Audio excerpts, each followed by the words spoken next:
Hello, beautiful souls, and welcome to the Alchemist and Oracle, a space where we engage in spiritualized conversations that deepen understanding and inspire meaningful dialogue. I am Nicole, love the Oracle, and I am joined by my co-host, Warrioress Ardeshir, the Alchemist. Howdy, y'all. Today, we're getting in conversation about spiritual amnesia and how did we forget who we are.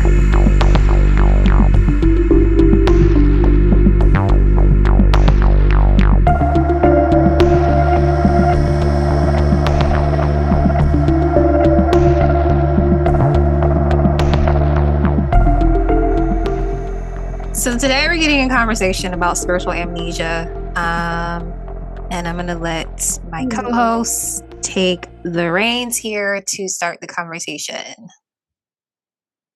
Hi, everybody. Welcome to the channel. Thank you for your presence here and hope we can have a good time in this space here with you. We're going to talk about this thing called spiritual amnesia. What is spiritual amnesia from my alchemist perspective? It's something that is not ignorance. It's something about identifying. So identifying with the, I don't know, we're wrong or incorrect layer of the self. It's something about like when our consciousness forgets the originality of who we are, the collapses of our natural personality, cyber through rooms, roles, and performance, and things of that nature. So it's like I'm very careful what I put I am in front of. Because I'm this, I'm that, I'm a trauma, I'm a mistakes. And a lot of, the mistake thing is that we are not that. Um, I we believe I am what somebody calls me. I don't do labels. You don't know nothing about me. And that's the same what you do for you. What am I when I produce? It's kind of talking about some of these with the limited beliefs and who am I if I'm lost. I don't believe we're ever lost. We're just continuing to discover who we are in this world. Um, it's where we're forgetting that before all of that, we were the awareness. Like I said, where's key? Where's our essence? Where did we lose it? A lot of it still goes back to childhood, where we hold, forgetting this process. So it's like, think about that for a minute. So it's like, how did we forget who we are? How did we do that? The first thing that came to me while looking what had to do with conditioning. It's like, this is deep, deep, right? So from the time we were born, we were handed identities. Of course, even our names. Some of us stay with them. Some of us feel them. I've looked into my given, and I stand in the name that you see here on the screen. Uh, and we forgot through the conditioning. We were handled all this, and even it was talked about even with our major, which had to do with SOS versus paths. Let me give you an example. So that's why family roles, it captures, some religious and trauma responses. So from the family roles that I followed is I did like SOS paths, for example.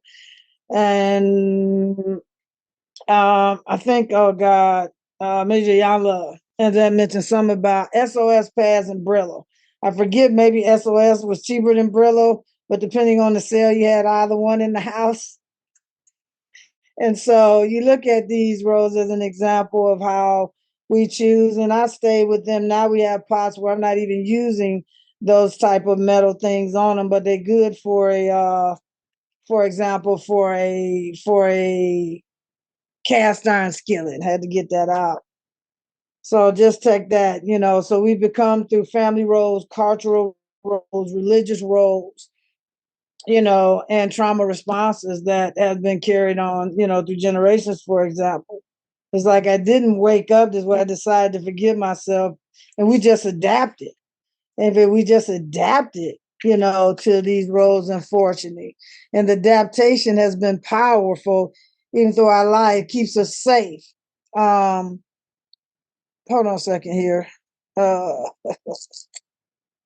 there we go. So it keeps us safe. So we look at a time of where I dimmed myself, or where you dimmed yourself just to belong in a space. A time where we perform strength, and I know that oh too well, while feeling, fragile. Because there's times where we just have those moments. But then some of us just have to feel like we have to be this strong human being all the time, because society looks at the fact that you might have a little thing that you're weak, and that is a lie. I just put it out there and say, it's a lie. It's not true. And over the time where we gave so much just to feel worthy in a space, that's kind of spiritual amnesia in motion or working. Mm-hmm. Mm. So it'll come to a part where we forget through pain. Now that's a whole nother subject that I could have here alone, which is to talk about forgetting and persevering through pain. I mean, not only emotional, but physical pain. I mean, a dire straight pain chart that ain't even a 10, it's a 30. So we look at pain in the fragments of that, as I look at how some of us just for the vulnerability here of that. When something kind of overwhelms us, we get to disconnect from the parts of ourselves to survive it. Just like you said about grounding all the time, and how important that is. This is not a weakness, it's the body's, I use the body, it's an intelligence that adapts into that. When we forget through pain, forget who we are through these challenges of life, you know.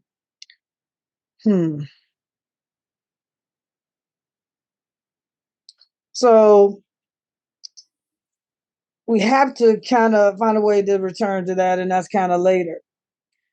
But for example, we have, betrayal, where we forget our openness. We have rejection. After rejection, we forget our worth. And after fear, we forget the capacity that we still truly have. It just means not now. So I might, if you watched our channel or whatever, have looked and mentioned somebody called oh my goodness, he has it. Now I can't think of his name. You might have to help me, my darling, because now I just slipped. Oh, John Maxwell, Reverend John Maxwell, whereas this thing called failing forward that I never got, because obviously that's what happens. But we forget ourselves after that and what we do. And we hear this thing that makes us shrink, says shrink. And we just listen to that.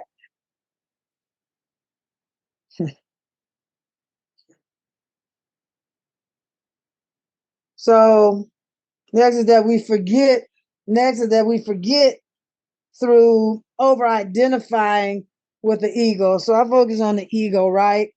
And so the ego, everybody think is not, it's not some evil, it's structured to protect us in a certain way. But when the ego becomes the only voice, because we're talking about the difference between you and the other voice in your head, it's still between the good and what we say the evil, even though it's not. As a way to protect that, it becomes our only voice. It drowns out our true essence. Mm. So when I'm talking about aware of something, and I like these driving, I like these intuition things that tell you to do something or tell you how to move, and it comes to you first. And when we second guess that, that's the other voice. As normally you make that first move on a car. Left turns are a perfect example. Like when you see it in judging distance is really huge. And making that move. If you're not going to make it and you got the hesitation, you got to wait. I've seen it happen in that dynamic.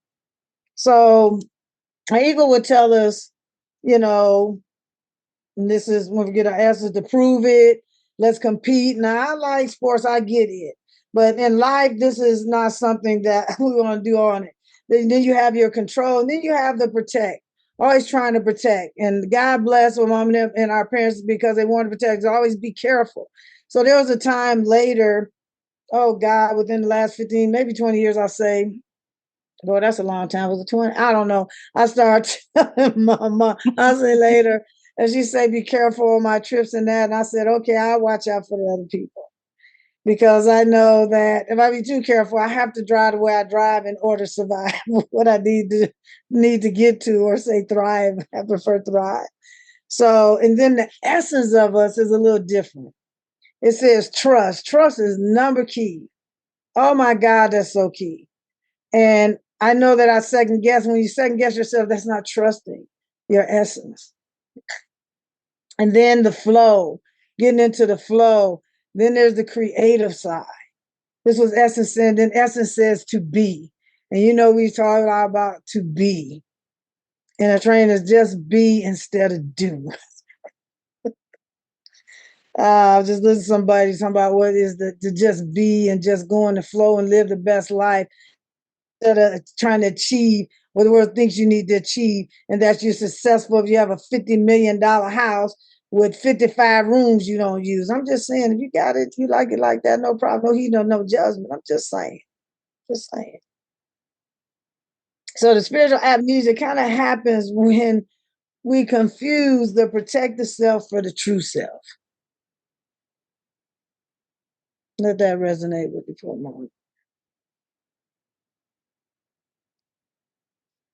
So, and I realized when people say lost, I said, I ain't never been lost and lose. I don't need to find myself.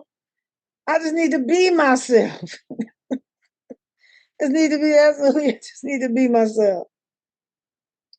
You know, we just overdevelop a part of us that's just trying to survive. And like I had shared, one of my quotes is about to live your life instead of letting life live you. That's essence of that.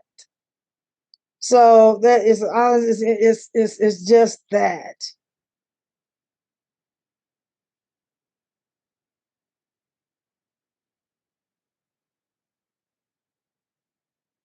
So we get to a part where we forgetting is the part of remembering. So we have to come back to remembering ourselves. And as from the alchemic view, from my view, how I see it, it's not forgetting, because we look at that as a mistake. It's just happened to have been embedded in how we were raised, or how our parents or certain people tried to protect us the same way that they had, how they had to move in this world. You know, it's a journey from the truth that is what builds the capacity to conscious return. And think of it like that. And conscious remembrance is more powerful than the innocence of knowing. So when you're looking at that, is why silence or a child, because see, a child knows naturally. And so I've been looking at, because I had to go back and remember that people, I used to be a child. So if you go back and look at how you were, or your natural origin, just like I look at, I have my little guys in here, look at that how he functions, and how someone functions is that you just know. And as long as you just remember purposely or deliberately so. And that's the difference. You know, you got to go back. You got to look back. And when you look at your children, how they move, and you don't want them to do this because you did it this way or this way, you're tuning them totally out of their natural beingness.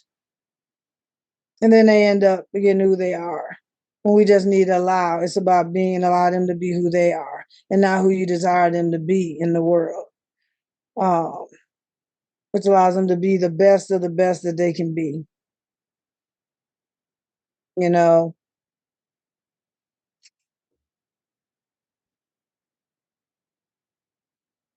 so when I go back and I look at examples of what or how it was to be a woman, and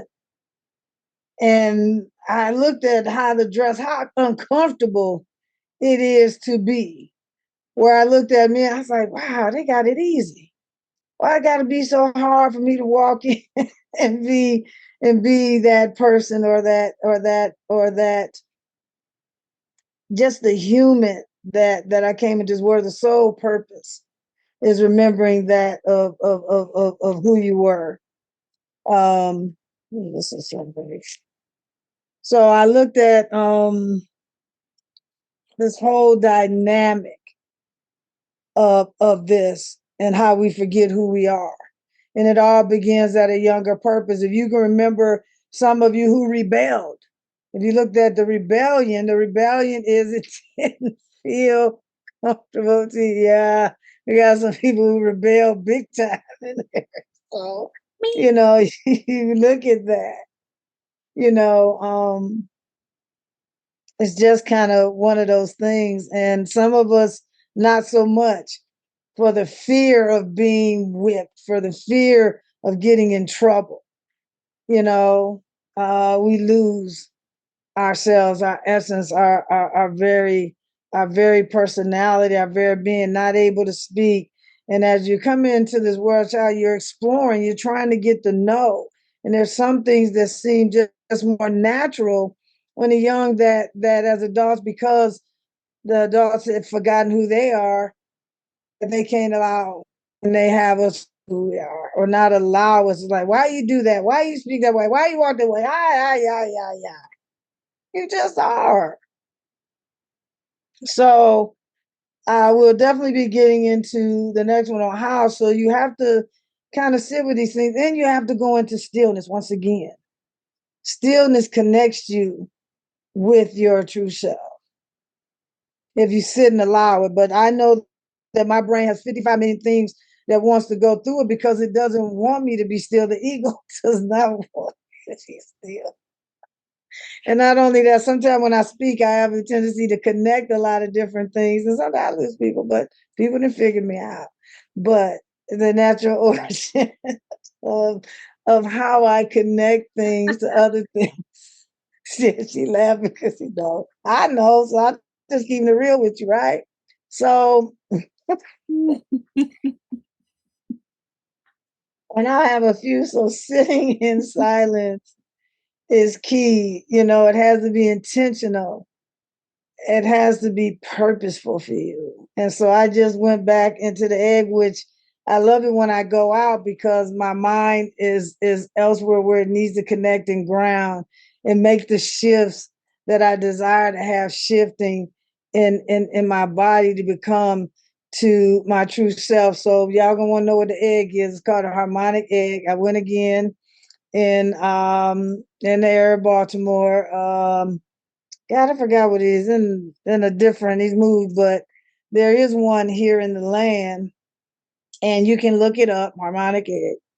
And I had such a dynamic experience almost 2 years ago on the 31st of July that I will probably be writing about the dynamics of the experience and the healing that occurred to come back to the original self before the world. Oh, freaked me up. So I use that word. So, and physical body and things of that nature. So I just say return to yourself. Take the time for you. Take the time to sit. Take the time to connect. It doesn't happen overnight because we've been going. And some of you know how your mind, especially as a active parent, or the time you have to take time for yourself. You know, the women of our day, and I believe took time for themselves, but too, we were kids who worked in the house all the time. It was a whole different area, but you have to allow yourself that time. And we'll talk further about, and we'll say it at the end about how do you begin remembering who you are. And I'll have some reflection questions for this set at the end for you um, that I think you would appreciate. Um, so with that, I'll knock it over to my dear co-host. I'm our Oracle's protective and looking at spiritual amnesia in the body. The body connect. Spiritual amnesia. How did we? I tell you, I came up with a topic and I can't even remember what it's. How did we forget who we are? Yeah. Spiritual amnesia. So there are. I always like to approach things from the reality of what's going on, and I think it can help people to understand what is influencing them. You know, if you have an understanding of the environment that you live in and how it's kind of like if you like I heard this guy talk about how important it is to have the playbook for the game of life that we're playing that so many of us don't have access to, and it seems like only a certain group of people that have this playbook, but I don't think that's really true either. But so I'm approaching it from that standpoint. There are three ways that I'm identifying for today's conversation, because I can like this can be this could be a topic for an entire channel talking about spiritual amnesia and unpacking how it shows up in life, like just digging deep. But for today, I'm going to approach it from the three ways that have spiritual amnesia has been inflicted, and in this amnesiatic state that we're in. And the way that this is inflicted is always targeting the spiritual when it comes to this infliction. So I'm talking about like what's the infliction, what is inflicted on us, and how it targets. It's always meant to target on a spiritual level because that's how you influence and impact people's mind, essentially. So amnesia, when we look at the word amnesia, the meaning of amnesia is partial or total loss of memory, usually resulting from shock, psychological disturbance, brain injury, or illness. Spiritual, talked about this before in previous episodes, but for today's sake, spiritual meaning affecting the soul. And the soul is one of peace and harmony and alignment and quality that makes us who we are. It's our true self, and thus a representation of our innate value that we have as the soul that resides within us as the spiritual beings that some of us are. So infliction, when I speak of infliction, it's defined as an act of imposing or meting out something unpleasant, emotional or physical. So when we go back to amnesia, because we're talking about amnesia, because I feel like that's the part that we're talking about, I'm going to talk about it from the psychological disturbance. I'm going to talk about the brain injury that is caused from this, and thus the illness. So it starts with the emotional infliction of psychological disturbance. And so psychological disturbance is relating to the human mind and feelings. And where it starts, and I have several things that I've kind of have identified how it can show up. I probably won't, whenever I talk about these type of concepts, Zoom kicks me out.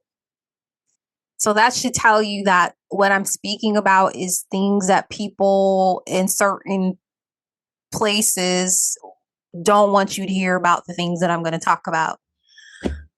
Yep. So rational thinking is the first thing. I think that's kind of ironic that was the part that I got taken out of here. This infliction is through that of rational thinking, and this comes from, like, where does the rational thinking come from? How is this inflicted? It's through religious beliefs, it's through conventionality, however that may show up. spiritual wisdom, education, and conformity. And so all of these systems and structures and things of that nature, the rational thinking comes from that. The infliction comes from that on that level. And this is impacting you from your throat chakra, the throat chakra connection, and the Venus connection. And I'll tell you, I'm like, you're probably like, what does that mean? I got you. As I try to quietly turn my page here. That cracks you up every time I say that. So the Venus connection, I know. The Venus connection, when we think of Venus, Venus is about love and beauty and harmony, right? And Venus also, it represents like your relationships, it's your values, and also like your aesthetic preferences. So how you prefer to your environment to look and feel, how it feels pleasing to you. And the influence here from the rational thinking standpoint, when it comes to this love and this beauty and harmony, is there's an influence that impacts how we express affection, how we attract others, and finding pleasure in life. The throat chakra is in play here because literally your words have the power to both destroy and heal. And one thing to note about the throat chakra is that this chakra, where it's located, this is the entrance to the higher spiritual realm of things. So the throat chakra is that higher spiritual realm that is beyond this physical world that we live in. And one thing to note about the throat chakra is that it is also referred to as the mouth of God. This is where we can both hear and speak divine wisdom and give voice to our soul. So you might be like, okay, well, how is that being impacted? You have these religious beliefs, you have this conventionality, you have spiritual wisdom, education, systems, and conformity.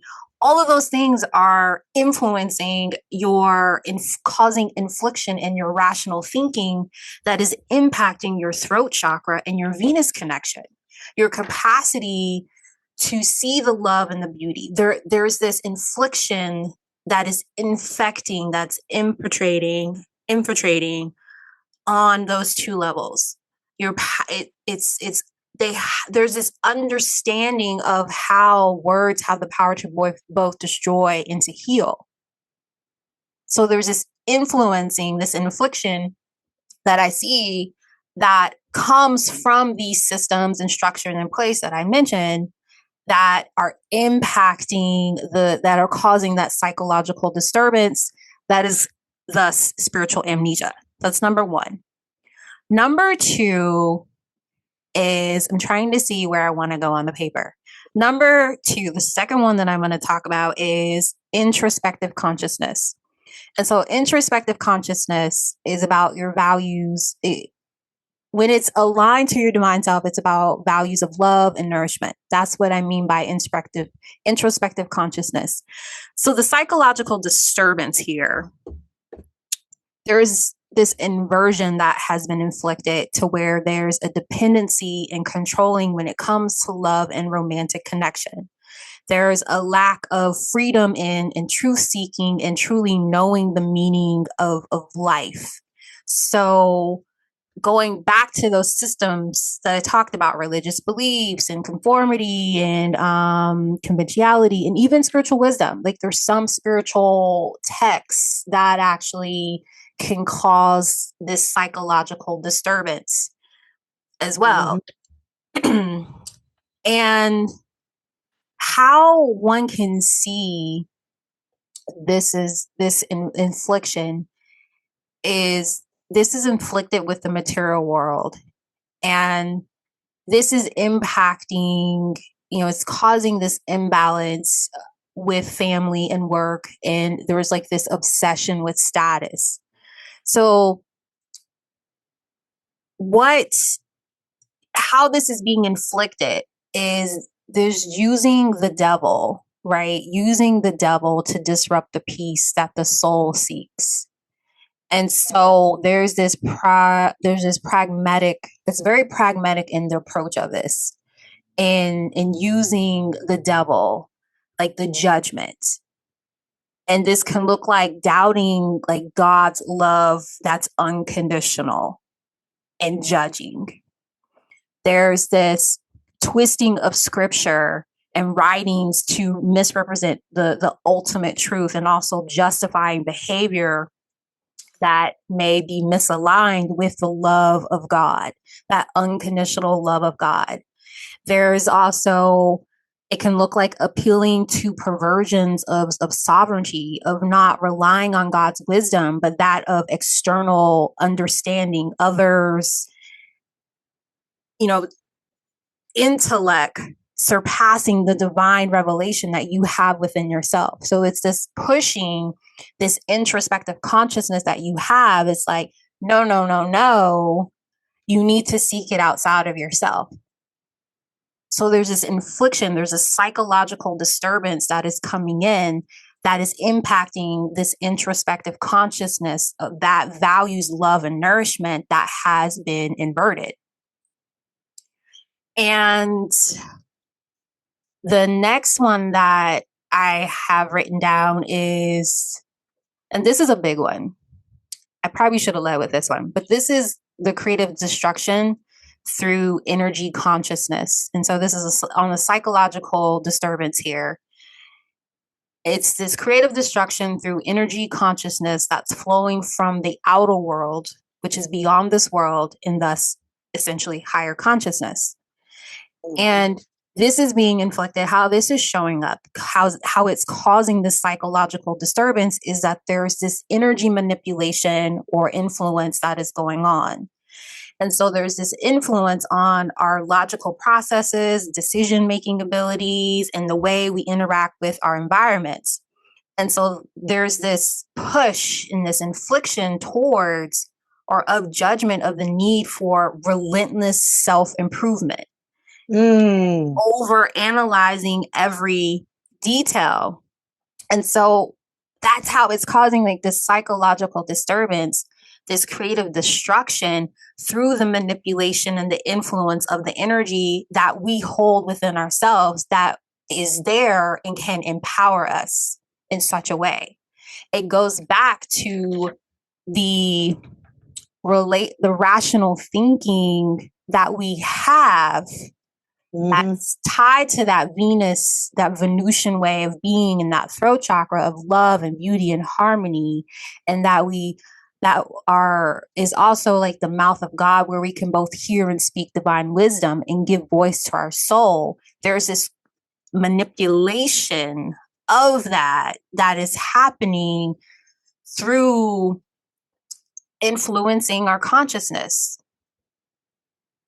And this also can impact our sense of abundance. And there's like financial control. There's like this pushing of like, you need to like save money and frugality, and like a fear of change, hoarding and greed can become that outcome from this energy manipulation and influence that is taking you away from the power that you have to create this financial abundance and wealth that we all have access to.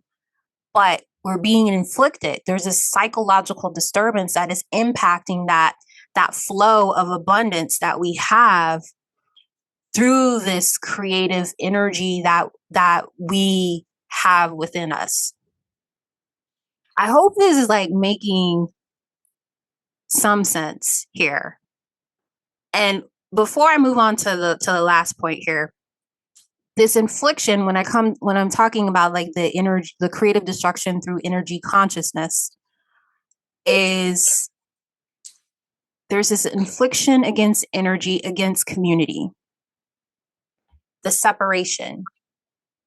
There's this energy against community, teamwork, collaboration that's leading to creating conflict, poor, or even like a lack of connection. And there's so much power of community that allows for seeing the innate value of each and all. And there is a psychological disturbance that's happening with that, that's being inflicted to mess that energy up. No, you don't need to be in community. That person is doing this, that person is doing that. It's separating us from the thing that we're meant to be, which is in community, connecting and seeing the innate value that every person has within that community, not trying to make it more than that. And for time's sake, do I want to go there?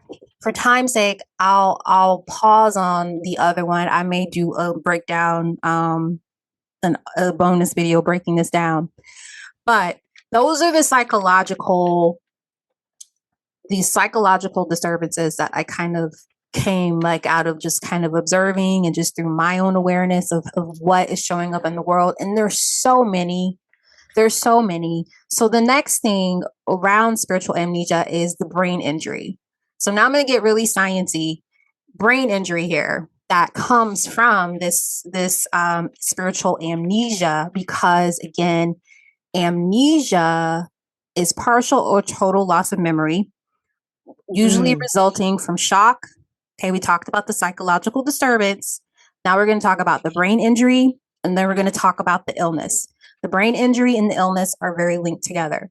Brain injury, all of these psychological disturbances, what do they cause? Trauma. They're traumatic experiences. So the trauma of this alters the structure and the function of your brain. So thus it causes an injury to your brain, and it alters neural pathways, and it disrupts the chemical balances that and processing information of your brain's functioning because of the trauma of this psychological disturbance. And so there's three main parts of the brain that are affected. And the first one is the amygdala. And the amygdala is the alarm system of the brain. It detects threats and triggers like fear responses. And what happens when it becomes overactive, it causes this exaggerated fear and emotional reactivity. So fear and anxiety, I mean, I think you can kind of see like they understand how some of the psychological disturbances literally cause fear and anxiety, and it's so consistent over time. So the amygdala becomes overactive. It impacts your hippocampus, and the hippocampus is the part of the brain that's responsible for memory processing, and it helps in distinguishing between past and present experiences. And I think that's a huge one. What happens with trauma is that part of the brain, the hippocampus actually shrinks. So trauma shrinks this part of the brain, thus impairing your ability to distinguish between safe and dangerous situations. And this is the part of the brain you don't want to shrink, because you want it to be able to distinguish between past and present experiences. Because if it's getting smaller, it doesn't have the capacity to remember be able to see like, oh, this happened, but right now this is not true either. And it impairs that ability to distinguish between safe and dangerous situations. And that part of the brain shrinks. And the final part of the brain here is the prefrontal cortex. And this is the part of the brain that's about rational thinking. It's responsible for impulse control. It helps in regulating emotional responses. So trauma, right? Because it causes like one of the amnesiacs, one of the ways that spiritual amnesia happens is brain injury, is through injuring the brain. This trauma that comes from the psychological disturbances that happen, that are being pushed for whatever reason. I know the reason, she knows the reason, but I don't want Zoom to kick me off right here, right now. It's your prefrontal cortex, it becomes underactive following this trauma. And it causes it becomes harder to manage fear, your responses to fear, and to engage in logical problem solving during moments of distress. And so those are the three parts of the brain for today's conversation that get activated in such a way, but it impacts your brain in other ways. But those three main parts are It has been proven, science has proven it, that those are the parts of the brain that get activated or are impacted when we have trauma responses. So the functional impact is also the brain chemistry changes here. You have neurochemical balance here. So you have these neurotransmitters such as serotonin, dopamine, and GABA. They get disrupted, and that impacts your mood regulation and your motivation and your anxiety levels. So, how the brain injury feeds into illness is that trauma impacts your nervous system regulation and body as a whole. And so there's these somatic symptoms, and they call them somatic because somatic means, there's not like a clear medical explanation for it. Right. But there's these somatic symptoms of muscle tension is common, gastrointestinal issues, and chronic pain. And when your nervous system is activated constantly, right? Your system is overwhelmed. You don't remember things because you are in this state of trauma and stress in such a way. So that is how spiritual amnesia is playing out, how it's impacting your brain and how it's also impacting your body. So I'm gonna leave it there for today's conversation. Just kind of wanted to bring awareness to what's going on and how it's impacting you on such a level. And the reminder here is to breathe. It's all going to be okay. And I know you had some reflection questions that you wanted to provide to the people, or do you have anything else you want to add to the conversation? No, that was the body's response and the change that it goes through. Yeah. Is deep. Trauma is deep. I know that word somatic. Yeah, soma meaning in the body. It has to do with the body. Yeah. I think that we'll get into depth on the next on how to do it, but you hit on some very, very, very body points and how the body actually deals with that of forgetting self or the fight or flight. It's just like I give let me see, one example was the effect of being anything other than you, this feeling of not being able like to speak or to share the essence of yourself. And that happened in one of my careers, because of the I mean, yeah, it's I just say it's a hell to the no, no, no. That's all I gotta say. Yeah. And I would say, like, we're talking about spiritual amnesia. What we're talking about is bigger, like just the trauma, any type of trauma that you experience in your body is having an impact on your brain and thus your body.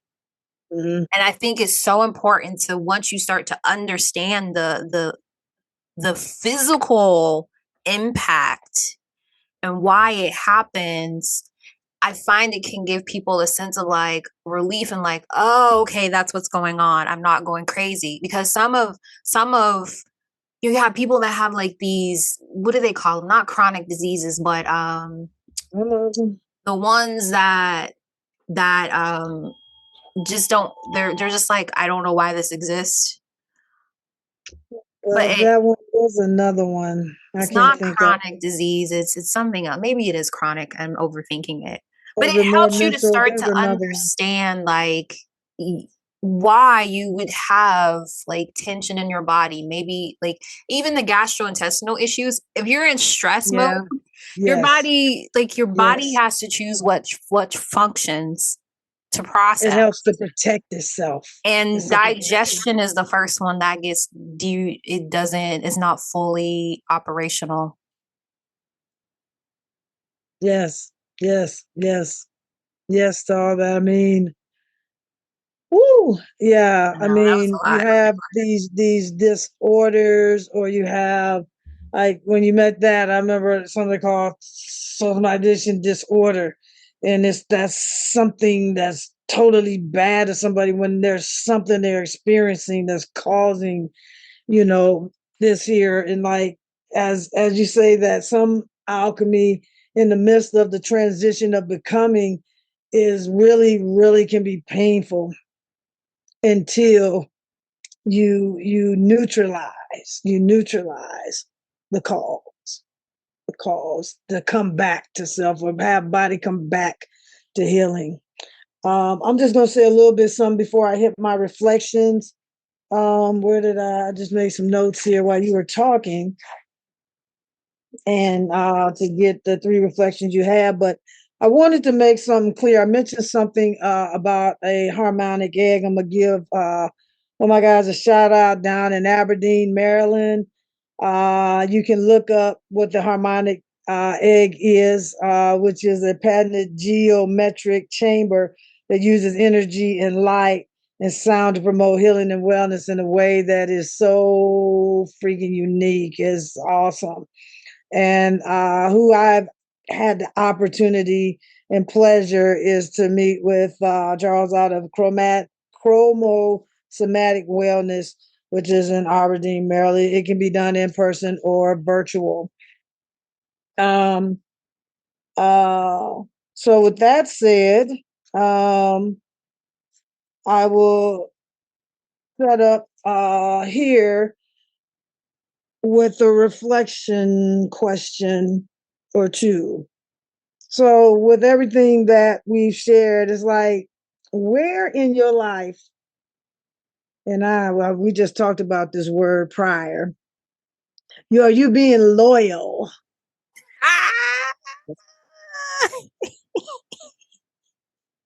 to a version of yourself that was built for survival, but no longer reflects your essence? Just take a breath on that one. Girl, that's all you need to reflect. Should I leave it there? Should I leave it there? I got one more. This helps to create awareness without blame. Yeah, go for the second one. So the second one, if you stopped performing, proving, or protecting just for a moment, who would you naturally be? Goes from analysis to embodiment. Oh, my favorite word. Yeah. That's like my favorite word. I don't know why I'm whispering. I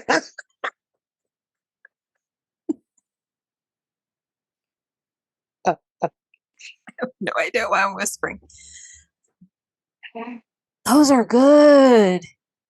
Those are good. Let discomfort do its work. Silence is where remembering begins. And we'll get into that. So Do we begin this has remembering? been a very dense episode for sure. And so the next episode, I'm getting feedback again. The next episode, we're going to talk about how do we remember who we are? We recognize we have amnesia, and it's like, okay, who am I? How do I get there? How do I get clear on that? So we're going to dive in the next episode on finding our way back now that we recognize this amnesiatic state and how to shift out of it. To really embrace and claim the dynamic essence that you are, that you need to become again, or to not even become, to actually reconnect, I'll say. Yeah. Reconnect in a way. And the feeling, you should feel lighter and somewhat different. The lighter, I say lighter. You are who you are. We just forgot. So now it's time to remember who the freak you are. again before the world told you who the hell you were supposed to be.